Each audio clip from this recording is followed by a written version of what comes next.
మీదే టీవీరా big TV ఇది official satellite ఛానలా యూట్యూబ్లో ఉండే కదా నిన్న మన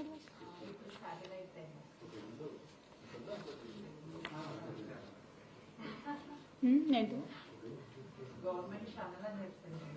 గవర్నమెంట్ కాదు కాంగ్రెస్ ఛానల్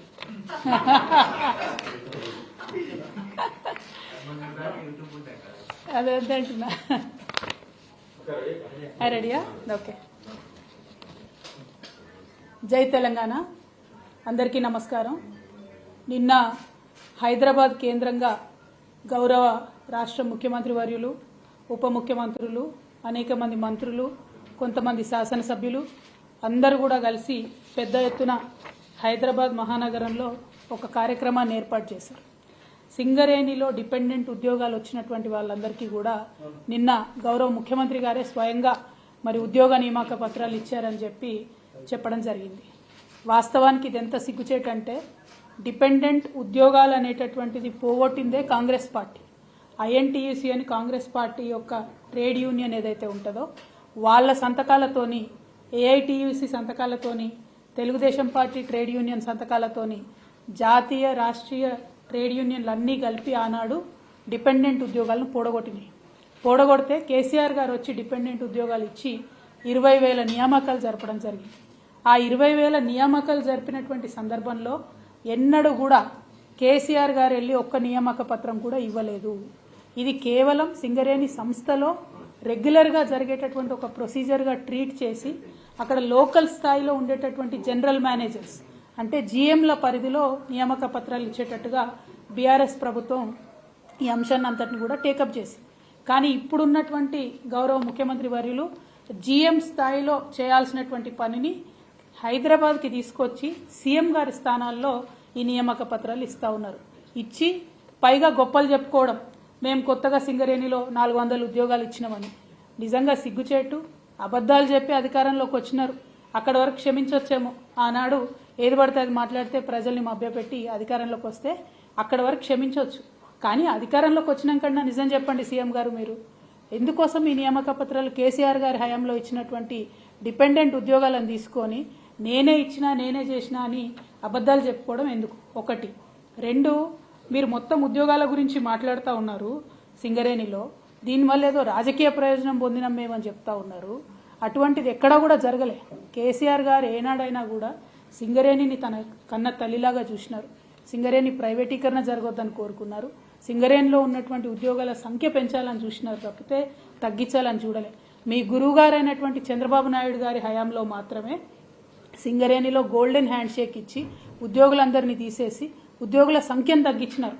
ఈ విషయం ప్రతి ఒక్క కార్మిక బిడ్డకు, ప్రతి ఒక్క సింగరేణి బిడ్డకు, ప్రతి ఒక్క తెలంగాణ బిడ్డకు కూడా తెలుసు. కాబట్టి అబద్ధాలు చెప్పడం మానేసి మీరు కొత్తగా ఇస్తున్న ఉద్యోగాలు ఎన్నో దయచేసి చెప్పాలని చెప్పి ఈ సందర్భంగా నేను గౌరవ రాష్ట్ర ముఖ్యమంత్రి రేవంత్ రెడ్డి గారిని డిమాండ్ చేస్తా ఉన్నాను.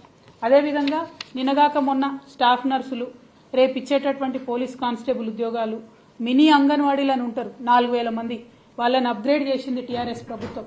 ఇవాళ వాళ్ళని ఫోర్స్ చేసి కింద స్థాయిలో ఎక్కడికక్కడ శాసనసభ్యులు పిలిపించుకొని ప్రభుత్వం మారింది, ఇప్పుడు ఎమ్మెల్యేలు వచ్చి మీకు ఇస్తారు నియామక పత్రాలు అని చెప్తున్నటువంటి సందర్భాన్ని ఆ కింద స్థాయిలో ఉండేటటువంటి ఆడబిడ్డలు, మా అంగన్వాడీ అక్క చెల్లెలు చేసి బాధపడుతున్నటువంటి సందర్భం. కేసీఆర్ గారు చేసిన పనులు మీరు చేసిన పనులుగా చెప్పేది ఉంటే మీకు ప్రజల అధికారం ఎందుకు ఇచ్చినట్టు? ప్రజలు మీకు అధికారం ఇచ్చిండ్రు కాబట్టి కొత్త పనులు చేయండి, మంచి పనులు చేయండి, ప్రజలకు పనికొచ్చే పనులు చేయండి అని చెప్పి ఈ సందర్భంగా గౌరవ ముఖ్యమంత్రి వర్యులకు మేము సూచన చేస్తూ ఉన్నాం. దీంతో పాటు బాగా పెద్ద ఎత్తున కేసీఆర్ గారి ప్రభుత్వాన్ని దూషించడంలో ఇప్పుడున్నటువంటి ముఖ్యమంత్రి గారు ఆనాడు ప్రచారంలో ముందున్నారు. ఆ విషయం ప్రజలందరూ కూడా తెలుసు. చాలా పర్సనల్గా, వ్యక్తిగతంగా కూడా ఆరోపణలు చేసినారు. చేసినటువంటి ఆరోపణలో మహేందర్ రెడ్డి గారని మాజీ డీజీపీ గారు ఉన్నారు. ఆయనను పట్టుకొని ఇప్పుడున్నటువంటి రాష్ట్ర ముఖ్యమంత్రి వర్యులు భయంకరమైనటువంటి పద్ధతిలో ఒక ఆడపిల్లగా నేను ఉచ్చరించడానికి వీల్లేనటువంటి మాటలు కూడా ఆనాడు మహేందర్ రెడ్డి గారిని ఇప్పుడు ముఖ్యమంత్రి గారు మాట్లాడారు. మరి అటువంటి వ్యక్తిని, బీఆర్ఎస్ ప్రభుత్వంలో 5 సంవత్సరాలు డీజీపీగా పనిచేసినటువంటి వ్యక్తిని, బీఆర్ఎస్ తీసుకున్నటువంటి అనేక నిర్ణయాలలో పాత్ర ఉన్నటువంటి ఒక వ్యక్తిని తీసుకొచ్చి ఇవాళ టీఎస్పీఎస్సీ చైర్మన్గా మీరు చేయడం జరిగింది. ఆనాడేమన్నారు? కేసీఆర్ గారు ఎవరైనా రిటైర్డ్ అధికారులను తీసుకొచ్చి దేనికన్నా సంస్థలు నడపడానికి పెడితే మరి ఉద్యోగాలు పోయిన వాళ్ళని తీసుకొచ్చి ఎందుకు పెడుతున్నారని ఆనాడు క్రిటిసైజ్ చేశారు. ఇప్పుడు మీరు అదే చేస్తూ ఉన్నారు. ఓకే, అక్కడ వరకు ఓకే అనుకుందాం. టీఎస్పీఎస్సీలో 6 మెంబర్స్ ఉంటే ఆనాడు గౌరవ ముఖ్యమంత్రి గారు చేసిన విమర్శ ఏంటంటే రిటైర్డ్ ఉద్యోగులను పెట్టుకున్నారన్నారు. చైర్మన్తోనే దాన్ని తుంగలోకి దొక్కింది. చైర్మన్ కూడా రిటైర్డ్ ఎంప్లాయీ, ఆయనను పెట్టుకున్నారు. తర్వాత యారబాడి రామ్మోహన్ రావు గారు అనేటటువంటి మెంబర్ని వేసిండ్రు. ఆయన అసలు తెలంగాణ ఆయన్నే కాదు. మరి తెలంగాణ బిడ్డలకు ఉద్యోగాలు ఇచ్చే దాంట్లో ఆంధ్ర వ్యక్తిని వేసుకుంటే కరెక్ట్గా ఉద్యోగాలు ఇవ్వగలుగుతాడా లేదా గౌరవ ముఖ్యమంత్రి గారే చెప్పాలి. అట్లనే మేము పొలిటికల్గా ఎవరిని వేయము టీఎస్పీఎస్సీలో అని చెప్పారు. మరి 6వ నంబర్గా అమ్మాయి పాల్వాయి రజనీ కుమారి అనేటటువంటి అమ్మాయి ఉన్నది. ఆమె పొలిటికల్ వింగ్లో అనేక సంవత్సరాలు టీడీపీతో కలిసి పనిచేసినటువంటి వ్యక్తి. మరి ఆమెకి ఇచ్చినారు. ఇవాళ మీరు చేసిన ప్రతి ఒక్క ఆరోపణ మరి మీరు సరిచేయాలి కదా. పోనీ మా ప్రభుత్వం ఆనాడు తప్పు చేసిందని మీరు అన్నారు. ఒక్క నిమిషానికి అది కరెక్ట్ అనుకుంటే మీరు సరిచేయాలి కదా. మీరు సరిచేయకుండా చైర్మన్ నుంచి మొదలు పెడితే మెంబర్ వరకు అన్ని ఉల్లంఘనలు మీరు చేసినారు. ఇవాళ నేను డిమాండ్ చేస్తూ ఉన్నాను. నిన్నగాక మొన్న ఫ్రెష్గా మాజీ డీజీపీ ఇప్పుడు టీఎస్పీఎస్సీ చైర్మన్ మహేందర్ రెడ్డి గారి మీద ఆరోపణలు వచ్చినాయి. ఏమని 1,00,00,000 కోట్ల రూపాయలు సంపాదించుకున్నారు మహేందర్ రెడ్డి గారు అని అవినీతి ఆరోపణలు వచ్చినాయి. ఇవాళ నేను రేవంత్ రెడ్డి గారిని డిమాండ్ చేస్తూ ఉన్నాను, గౌరవ ముఖ్యమంత్రి గారిని డిమాండ్ చేస్తూ ఉన్నాను. తక్షణమే మహేందర్ రెడ్డి గారిని టీఎస్పీఎస్సీ చైర్మన్గా తొలగించాలి, జ్యుడిషియల్ ఎంక్వైరీ ఆయన మీద వేయాలని చెప్పి డిమాండ్ చేస్తూ ఉన్నాను. ఇదే డిమాండ్తోని త్వరలో గవర్నర్ గారిని కూడా మేము రిక్వెస్ట్ చేస్తాం. ఎందుకంటే టీఎస్పీఎస్సీని ఇంపీచ్ చేయాల్సి వస్తుంది, రద్దు చేయాల్సి వస్తుంది తప్పితే వాళ్ళంతటా వాళ్ళు రిసిగ్నేషన్ చేసినా ఒప్పుకునే పరిస్థితి ఉండదు. జటిలమైనటువంటి ప్రక్రియ. నా బాధ ఏంటంటే టీఎస్పీఎస్సీ బాలేదు మేమేదో నిరుద్యోగులకు అన్యాయం చేసినామని ప్రచారం చేసుకొని వాళ్ళ ప్రభుత్వంలోకి వచ్చినటువంటి మీరు మరి ఒక అవినీతిపరుడైనటువంటి వ్యక్తి అనే ఆరోపణలు వస్తున్నటువంటి వ్యక్తి చైర్మన్గా, మా ప్రభుత్వంలో 5 సంవత్సరాలు డీజీపీగా పనిచేసినటువంటి వ్యక్తిని చైర్మన్గా వేసుకొని, ఆంధ్రోళ్లను మెంబర్లు చేసుకొని, పొలిటీషియన్స్ని మెంబర్లు వేసుకొని తెలంగాణ యువకులకు ఎట్లా న్యాయం చేస్తారు ఇవాళ మీరు చెప్పాలి. ఎందుకంటే మీరు డిసెంబర్ లోపల 2 లక్షల ఉద్యోగాలు ఇస్తా అన్నారు. కేవలం 60 మాత్రమే మీరు కొత్తగా నోటిఫై చేసిన ఉద్యోగాలు ఇస్తున్నారు తప్పితే మిగతా అన్ని పాతై ఇదివరకే కేసీఆర్ గారు ఇచ్చినటువంటి ఉద్యోగాలని మళ్ళీ కొత్తగా నేను ఇస్తున్నాను ప్రకటించుకుంటున్నారు. నిన్న సింగరేణులు ఇచ్చిన 400 అంతే, అంగన్వాడీలను అప్గ్రేడ్ చేసిన మినీ అంగన్వాడీలను అంతే, స్టాఫ్ నర్సులను అంతే, రేపు రాబోయే 15,000 కానిస్టేబుల్ ఉద్యోగాలు కూడా కేసీఆర్ గారు నోటిఫై చేసినాయి.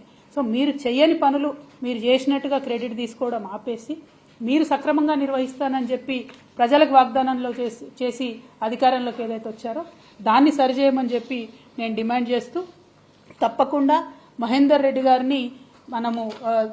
గారి మీద జ్యుడిషియల్ ఎంక్వైరీ వేయాలని చెప్పి నేను డిమాండ్ చేస్తూ ఉన్నాను. దీంతో పాటు ఇంకా విద్యుత్ సంస్థ అత్యంత కీలకమైనటువంటి సంస్థ. ఆ విద్యుత్ సంస్థలో కూడా మీరు మొత్తం ఆంధ్రోలోనే నింపారు. 4 డైరెక్టర్లు ఉంటే 3 ఆంధ్రోలు ఉన్నారు విద్యుత్ సంస్థలో. దాని పర్యవసానం ఏం జరుగుతుంది? ఇవాళ హైదరాబాద్లో గచ్చిబౌలిలో బంజారాహిల్స్లో 4 గంటలు కరెంటు పోతుంది. ఏదైతే ఇండస్ట్రీస్ కోసం పార్కులు పెట్టినామో అందులో 3 గంటలు కరెంటు పోతుంది. ఇక రైతులనైతే పట్టించుకున్న నాదులు లేదు, ఎప్పుడు కరెంట్ వస్తుందో ఎప్పుడు పోతుందో తెలియనటువంటి పరిస్థితి ఉన్నది. మీరు మొత్తం ఆంధ్రోలను నేను 3 పేర్లు చదువుతా ఇవ్వాలి ఖచ్చితంగా. 4 ఎస్పీడీఎస్సీలో మీరు డైరెక్టర్లు పెట్టుకుంటే అందులో నందకుమార్ అంటే ఆయన, నరసింహులు గారు అంటే ఆయన, సుధా మాధురి అనేటటువంటి మేడము, వీళ్ళందరినీ కూడా మీరు డైరెక్టర్లు వేసుకున్నారు. వీళ్లను ఆంధ్రోలను డైరెక్టర్లు వేయడానికి 7 సీనియారిటీ ఉన్నటువంటి తెలంగాణ వాళ్ళను పక్కన పెట్టి ధర్మాధికారి కమిషన్ ఇచ్చినటువంటి రిపోర్టుని మీరు ఆసరాగా చూపించి ఒక సాకుగా చూపించి ఇవాళ ఆంధ్రోలను తీసుకొచ్చి తెలంగాణ కరెంటు మలిపోయే విషయంలో మీరు ఊసబెట్టిర్రు. మరి కరెంట్ ఎట్లా వస్తుందండి? ఎట్లుంటుంది? తెలంగాణ ప్రయోజనాల మీద వాళ్ళకి ఏం ఇంట్రెస్ట్ ఉంటుంది? ఇదివరకు కేసీఆర్ గారు ఉన్నప్పుడు ఒక్క నిమిషం అన్న కరెంటు పోయిందా? ఇలా హైదరాబాద్ మహానగరంలో విశ్వనగరం చేద్దాం అనుకున్న దగ్గర 3-4 గంటలు కరెంటు పోతుందంటే దీని వెనుక ఆంధ్ర కుట్ర లేదా? మీలో ఉన్నటువంటి పచ్చ రక్తం మీ చేత ఈ పని చేపిస్తలేదా అనేటటువంటి అంశాన్ని గౌరవ ముఖ్యమంత్రి గారిని నేను ఇవాళ సూటిగా ప్రశ్నిస్తూ ఉన్నాను. సరే, ఇవి ప్రభుత్వ సంస్థలు. ఇక ఇంకా కామెడీ ఏంటంటే ఇప్పుడున్నటువంటి గౌరవ ముఖ్యమంత్రి గారే అసలు అడ్వైజర్లే ఉండొద్దు అని కోర్టుకు పోయి కేసులు వేసిండ్రు. ఎవరు ఉండొద్దట అడ్వైజర్లు రాష్ట్రంలో, వాళ్ళు వేస్ట్, వాళ్ళేం అడ్వైజులు ఇస్తారని చెప్పారు. మరి ఇవాళ మీరు ప్రభుత్వంలోకి వచ్చినాక ఎంతమందిని అడ్వైజర్లుగా పెట్టుకున్నారండి? మీరు పొలిటికల్ రీహాబిలిటేషన్ కోసం పెట్టుకున్నటువంటి అంశాలు కాదా? సరే పోనీ పొలిటీషియన్స్ని అడ్వైజర్లో పెట్టుకున్నారంటే నాయకులు కాబట్టి వాళ్ళకి అవగాహన ఉంటారు కాబట్టి, ఇప్పుడు మా షబ్బీర్ అన్న ఉన్నాడు, ఇటువంటి వాళ్ళని అడ్వైజర్లుగా పెట్టుకుంటే మంచిదే డెఫినెట్గా. కానీ అసెంబ్లీలో తెలంగాణ అసెంబ్లీలో ఆయన ఆంధ్ర ఆయననే అంటారు, మరి ఈయన ఎవరో నాకు తెలియదు, ప్రసన్న కుమార్ గారు. ఈయన అసలు ఎక్కడ కూడా ప్రభుత్వంలో పనిచేయలే, జీవిత పర్యంతం ఢిల్లీలో ఎవరో జడ్జి గారి దగ్గర పనిచేసిండట. మరి ఈయనను తీసుకొచ్చి లేని కొత్త పోస్టును క్రియేట్ చేసి ఇలా అసెంబ్లీలో ప్రసన్న కుమార్ అనేట ఆయనని అడ్వైజర్గా పెట్టుకున్నారు. మరి ఈయన ఏం అడ్వైజులు ఇస్తాడు, దేనికోసం అడ్వైజ్ ఇస్తాడు? లేని కొత్త పోస్ట్ ఎందుకు క్రియేట్ చేసిరు మీరు? ప్రజాధనాన్ని ఎవరి కోసం వినియోగం చేస్తున్నారు మీరు? అంటే అక్కడ నుండి వచ్చేటటువంటి పచ్చ అంకుల్ డైరెక్షన్లో మరి ఇది నడుస్తున్నదా తెలంగాణ? ఒక్కొక్కటిగా తెలంగాణ అసెంబ్లీని, తెలంగాణ విద్యుత్ సంస్థల్ని అన్నిటినీ కబ్జా పెడదామనా? పెట్టడం ద్వారా నష్టం ఎవరికి జరుగుతుంది? ఇలా కరెంట్ ఆఫీస్లో 3 ఆంధ్రోళ్ళు ఉంటే మనకు 3 గంటలు కరెంట్ పోతుంది. రేపు అసెంబ్లీలో ఆంధ్ర అడ్వైజర్లు ఉంటే మరి ఏం జరుగుతుంది? దయచేసి తెలంగాణ ప్రజలు ఒకసారి ఆలోచించాలి. ఇక రేవంత్ రెడ్డి గారు ఇంకా దారుణం ఏంటంటే, వ్యక్తిగతంగా ఓటుకు నోటు కేసు ఆయనది ఏదైతే ఉందో దానిని వాదించినటువంటి లాయర్లు, ఒక మేడం పేరు దేవనా సేగల్, ఇంకో 2 ఆడపిల్లలు ఉన్నారు, అట్లనే తేరా రమాకాంత్ రెడ్డి గారు, అట్లనే ఇంకా ఆయన ప్రభుత్వంలోకి రాకముందు అప్పుడు కేసీఆర్ గారి ప్రభుత్వం చేపట్టినటువంటి ప్రాజెక్టులను ఆపడానికి చచ్చిపోయిన వాళ్ళ పేరు మీద దొంగ కేసులు వేసినటువంటి ఇంకొక వ్యక్తికి, ఇట్లాంటి వాళ్ళందరినీ కూడా సుప్రీంకోర్టులో ఇలా అడ్వకేట్ ఆన్ రికార్డు పెట్టిరు. అంటే మొన్నటిదాకా రేవంత్ రెడ్డి గారు జేబులోకి వెళ్ళి జీతం ఇచ్చిరు వీళ్లకు. ఇవాళ మన తెలంగాణ బిడ్డల రక్తం, స్వేదం, మనం కట్టే ట్యాక్స్, మన తెలంగాణ ప్రభుత్వ ఖజానా నుంచి ఆయన ఓటుకు నేటు కేసు వాదించిన మొత్తం టీంనంతటిని కూడా సుప్రీంకోర్టులో పోయి నింపుకున్నారు. మరి ఇదేం పద్ధతి? ఇదేం న్యాయం? ఎవరు లేరా ఇంకా కొత్త వాళ్ళు, న్యూట్రల్గా ఉండేవాళ్ళు, తెలంగాణ రాష్ట్ర ప్రభుత్వ ప్రయోజనాల కోసం పనిచేసే వాళ్ళు ఎవరు లేరా? మీ ఓటుకు నేటు కేసుని మీ ప్రైవేట్ టీంని తీసుకుపోయి అలా సుప్రీంకోర్టులో పెడితే నిజంగా కాంగ్రెస్ పార్టీలో ఇంతమంది సీనియర్ నాయకులు ఉన్నారు, ఒక్కరు కూడా ప్రశ్నించకపోవడం చాలా దారుణం. ఇది తెలంగాణ ప్రజల యొక్క డబ్బును, సొమ్మును దుర్వినియోగం చేయడం తప్పితే ఇంకొకటి కాదు అని చెప్పి మేము తెలియజేస్తూ, ఫైనల్గా గౌరవ ముఖ్యమంత్రి వర్యులు రేవంత్ రెడ్డి గారు, మీరు చెప్పినటువంటి నీతి వాక్యాలను మీరు పాటిస్తే బాగుంటుంది. ఉద్యోగాల విషయంలో మీరు అడ్డంగా అబద్ధాలు ఆడారు, ఉద్యోగాల విషయంలో కేసీఆర్ గారిని బద్నాం చేసే ప్రయత్నం చేసిండ్రు. ఇప్పుడు మీరు వేసినటువంటి టీఎస్పీఎస్సీ నిజంగా మీకు చిత్తశుద్ధి ఉంటే, నిజంగా మీకు అవినీతి మరక అంటొద్దని మీరు అనుకుంటే తక్షణమే మహేందర్ రెడ్డి గారిని తీసేసి ఎంక్వైరీ వేయండి. అవినీతి జరిగింది వాస్తవమా కాదా ప్రజలకు తెలియజేయండి. రెండవది, కేసీఆర్ గారు వేసినటువంటి ఉద్యోగాలు మేము ఇచ్చినట్టుగా చెప్పుకుంటా ఉన్నారు, దాన్ని మేము తీవ్రంగా ఖండిస్తూ ఉన్నాం. మీరు ఇప్పటివరకు ఇచ్చిన 60 ఉద్యోగాలే, ఇంకా కొత్తగా ఏం ఉద్యోగాలు ఇస్తారో, డిసెంబర్ వరకు ఏం ఉద్యోగాలు ఇస్తారో తెలియజేయవలసిందిగా కోరుతా ఉన్నాం. మూడవది, విద్యుత్ సంస్థలో నియామకం చేసినటువంటి ఆంధ్రోళ్లను తక్షణమే తీసి తెలంగాణ డైరెక్టర్స్ వేయాలని మూడవ డిమాండ్ చేస్తూ ఉన్నాం. నాలుగవది, సుప్రీంకోర్టు ఆఫ్ ఇండియాలో మీ పర్సనల్ కేసులు, మీ అవినీతి కేసులు, మీ దొంగ కేసులు వాదించి ఆనాడు తెలంగాణ ప్రభుత్వం మీద దొంగ కేసులు వేసిన టీంని తీసేసి నిజంగా టాలెంట్ ఉన్నటువంటి వాళ్లను, నిజంగా తెలంగాణ ప్రభుత్వ ప్రయోజనాలు కాపాడే వాళ్లను పెట్టాలని డిమాండ్ చేస్తూ, మరి మీ యొక్క చిత్తశుద్ధి నిరూపించుకోవాలి. మీరు ఇన్ని రోజులు చేసినటువంటి ఆరోపణలను దాన్నన్నింటినీ కూడా తప్పని నిరూపించే విధంగా ఉన్నటువంటి మీ వ్యవహారాన్ని సరిదిద్దుకోవాలని సూచన చేస్తా ఉన్నాం. Thank you. జై తెలంగాణ. గత 10 ఏళ్లలో ఎప్పుడూ లేనటువంటి విధంగా రాష్ట్ర గీతాన్ని జై జై హే తెలంగాణను అధికారికంగా గుర్తిస్తున్నామని కూడా చెప్పారు. అంతేకాకుండా మన రాష్ట్రానికి సంబంధించినటువంటి చిహ్నం కావచ్చు, లేకపోతే తెలంగాణ తల్లి విగ్రహాన్ని కూడా మార్పు చేస్తున్నాం. ఈ పరిణామాలన్నింటినీ మీరు ఎట్లా చూస్తారు? అంటే మన గౌరవ ముఖ్యమంత్రి గారు మొదట ఎప్పుడన్నా నిజంగా గుండెల మీద చేసుకొని జై తెలంగాణ అంటేనేమో ఆయన ఇవన్నీ చేసే అవకాశాలు, ఆయన ఇవన్నీ చేసే అర్హత ఉంటుంది. ఆయన ఎప్పుడైనా జై తెలంగాణ అన్నాడా? జై తెలంగాణ అన్నోళ్ళ మీద గన్ను పట్టుకొని తిరిగిన మనిషి. ఏదో మన ప్రజలు మంచోళ్ళు కాబట్టి ఇసొంటోళ్ళకు కూడా ఒకసారి అవకాశం ఇద్దామని ఇచ్చిరు, కానీ ఆయన జై తెలంగాణ అని ఇంతవరకు అనలేదు. ఆయన రాష్ట్ర గీతం గురించి మాట్లాడడం, తెలంగాణ తల్లి గురించి మాట్లాడడం చాలా హాస్యాస్పదంగా ఉంది. బట్ ఎనీవే, ఒక్కటి ఈ సందర్భంగా నేను ముఖ్యంగా రాష్ట్రంలో ఉన్నటువంటి కళాకారులకు, తెలంగాణ బిడ్డలకు విజ్ఞప్తి చేసేది ఏంటంటే, కేసీఆర్ గారు ఏదన్నా పని చేస్తే దాని వెనుక ఎంత బలమైన కారణం ఉంటుందో, ఏదన్నా పని చేయకపోతే అంతకన్నా బలమైన కారణం ఉంటుంది. రాష్ట్ర గీతం దగ్గర పంచాయతీ షురు అయింది. ఇదంతా రాష్ట్ర గీతం అనేటటువంటిది కాన్స్టిట్యూషన్లో ఎక్కడ చెప్పలేదు. ఈ యొక్క రాష్ట్రానికి ఒక జెండా ఉండడం, రాష్ట్రానికి ఒక గీతం ఉండడం అన్నటువంటిది కాన్స్టిట్యూషన్లో ఎక్కడ చెప్పలేదు. ఒక 2 రాష్ట్రాలు ప్రయత్నం చేసినాయి, జమ్మూ కాశ్మీర్ ఒకటి, కర్ణాటక ఒకటి. ఆ ప్రయత్నం చేస్తే ఫెడరలిజంకు ముప్పు వాటిల్తుందని సుప్రీంకోర్టు దాకా పోయినా కూడా వాళ్ళు పర్మిషన్ ఇవ్వనటువంటి పరిస్థితి. ఆ కొత్త కాంట్రవర్సీ కొత్త రాష్ట్రానికి ఎందుకు పెట్టాలన్న ఉద్దేశంతో కేసీఆర్ గారు అటువైపు వెళ్ళలేదు. నేను కూడా తెలంగాణ సగటు ఆడబిడ్డనే కదా, నేను ఎట్లుంటాను?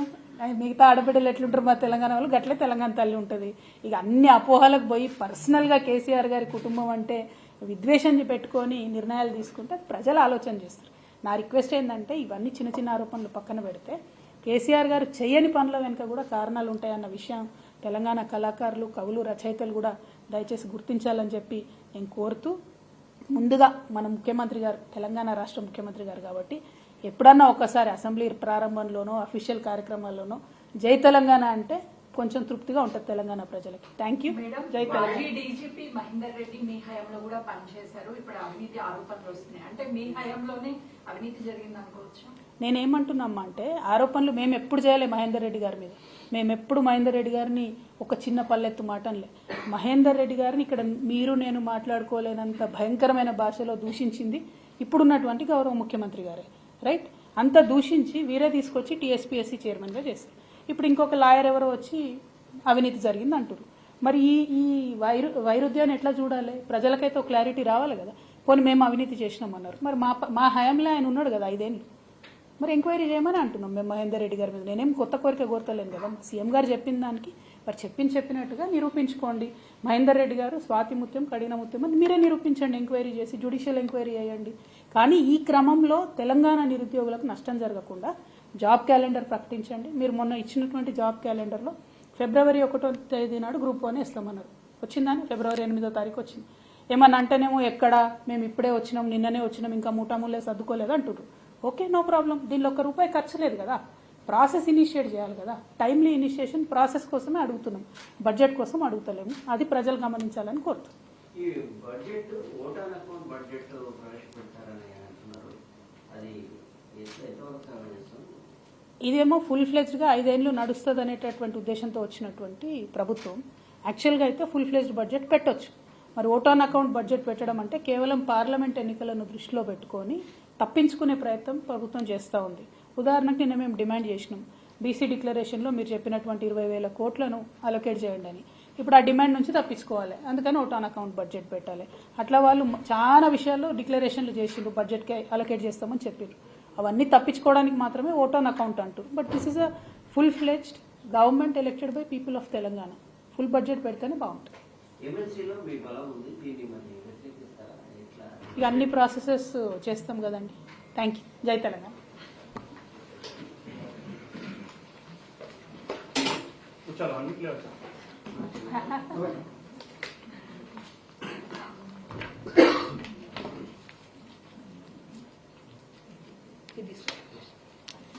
Thank you brother.